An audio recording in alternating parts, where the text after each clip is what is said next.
It's not like I think he's trying to play guitar to upgrade nothing the brings the girlfriend. ladies in like the violin. Let me tell you that. So I actually wanted. I guess it's all up for debate. My friends and I wanted to start a band, and they both had guitars. So I was like, well, I guess I'll play drums. And that's literally how I started playing drums. the idea that I wasn't like wanted to be a drummer. I like the idea that maybe there's a violin player somewhere with like a shirt like buttoned down to here. Violin is my favorite instrument. It, like with the chest hair out, like Guido and everything. Like a yawning Yeah, violin. but it just his hair's like flipping around, dude. Right. Do we have time for one or two more questions? Okay. Yeah. Come on. What's your name? Laura from Hi, Laura. Orlando. Hey, Laura from Orlando. And I'm a teacher. Oh, And sweet. Every time I get something from my alumni association, I think I'm going to send you money if you will grant Rob a doctorate in music. God, no. I'm the last person you want to do that for. No. Kyle and Pookie would get the doctorate in Yeah. music. Exactly. All of you should. I don't know all of your education history, but I'm just saying, I mean, for somebody from your education history, I just, you know. That's very sweet. I appreciate that. He's a good dude. He is a good dude and much more well-read than I am. So anyway, but what my question was, because I know you wrote for the first album, and my favorite line of all time, always want to know if you remember where you were and what you were thinking when you wrote, "Don't just stand there, say nice things to me." Actually, I do. You know what's funny? That song, this is actually a good story. It's a great story. Me and Matt Serletic I was traveling around. Hold on, I'm sorry, does everyone know who Matt Serletic is? Matt Serletic's our producer. Matt Serletic, and he's been a very big part of the band since the beginning of the band. So we were traveling around, we were meeting with different record companies and different publishing companies. It was the very, very beginning of everything that was just starting out. And we get to New York, and we stayed at the Warwick Hotel in New York. I only remember it because there's this really great picture of Elvis walking out of the Warwick Hotel in like 1956 or something like that. So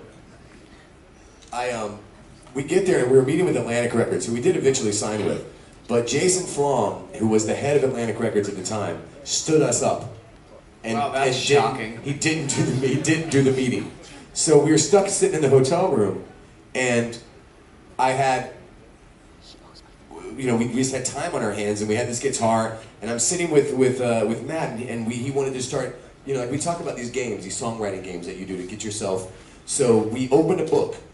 You point to a line, and you had to start a song based on whatever line you pointed to. So we opened this book that was there, a magazine maybe, and opened it up and pointed to it, and it said, "I'm a little bit rusty." And so when you're thinking about it in terms of a song, like you think I'm a little bit rusty, like in the grander thing. You know what I mean? Like don't think about, you're not talking about your golf game. You're like, but what if you're rusty at life? That sounds kind of cool, you know? So like literally it just came out, I don't know if I've ever been good enough. I'm a little bit rusty. Like, and then it all just started pouring out. And I think my head is caving in. Like it was almost that whole first line just came out. And then when we got to that line, I remember it was one of those like, almost like I was joking. You know what I mean? Like, don't just stand there. I think about like, say nice things to me. Because, yes. And you know what's funny? It's, after almost 20 years, still one of my favorite lines. So there's weird, irreverent little moments that shouldn't be there. I gotta say, it's funny, not until you actually brought it up. And we've played these songs so many times. And what makes it great for us is the way you guys react to it. Like, it's the reaction we get back is what makes it incredibly special for us every single time we play it. But I've heard that song so many times that I don't necessarily listen to the lyrics anymore. That is a great line. Yeah. Well, it's good. All right, this sadly is our last question. You better make it good. No pressure. Better be good. All right, what's your name? Everyone stare at her. Hi, Jennifer. I just want to know, as your guys' Hold on. I'm sorry. Hold up. Is that an old Matchbox one? Oh. You know what? We used to do good merch. Those are awesome. Those are You know great. what? You and Ottawa meet us by Alpha Mental. Sorry, go ahead. your guys' relationships, have they really progressed as far as like your music has? Like this album, you guys really spent time writing it together.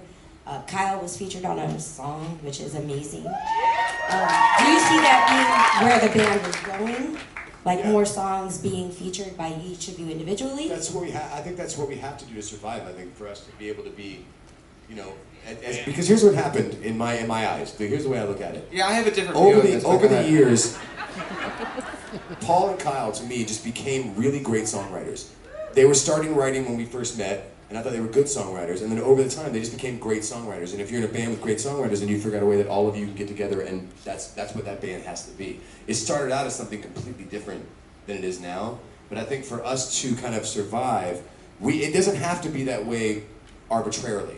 In the sense that, just like this record, there's some stuff I wrote, some stuff Kyle wrote, some stuff Paul wrote, me and Paul, Kyle and Paul. You know what I mean? Like there was no like we have to do it this way. But it was, everything starts with a collective, and we all kind of come in together, and then we see where we wind up.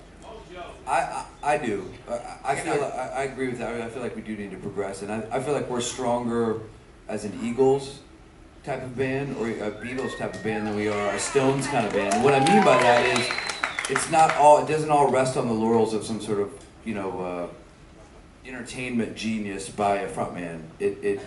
There's a variety that's happening, and it is here in the band. And to suppress that would not be really be honest to what we're looking. Yeah, I gotta say though, I'm gonna add a slightly different view on this.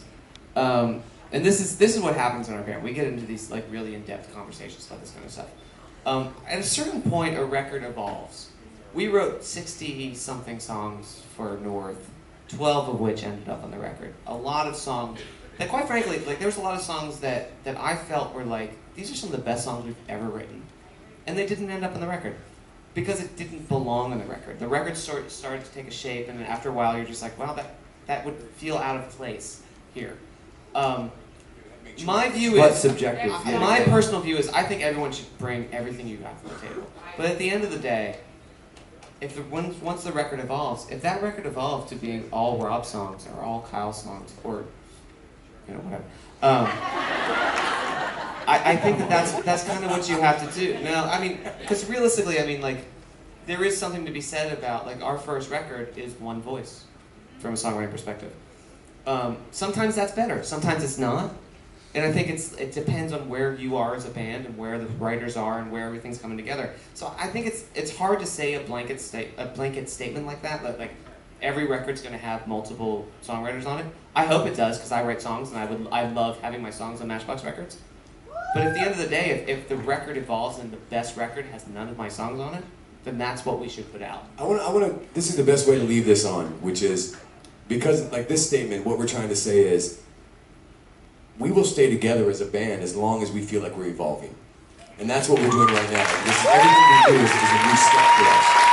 So it's exciting for us, not because we're here, and not because we can still, like, we've been very fortunate. We can not have to do this just for the money. We can just do this based on our creative decisions, and I think that... You can? I think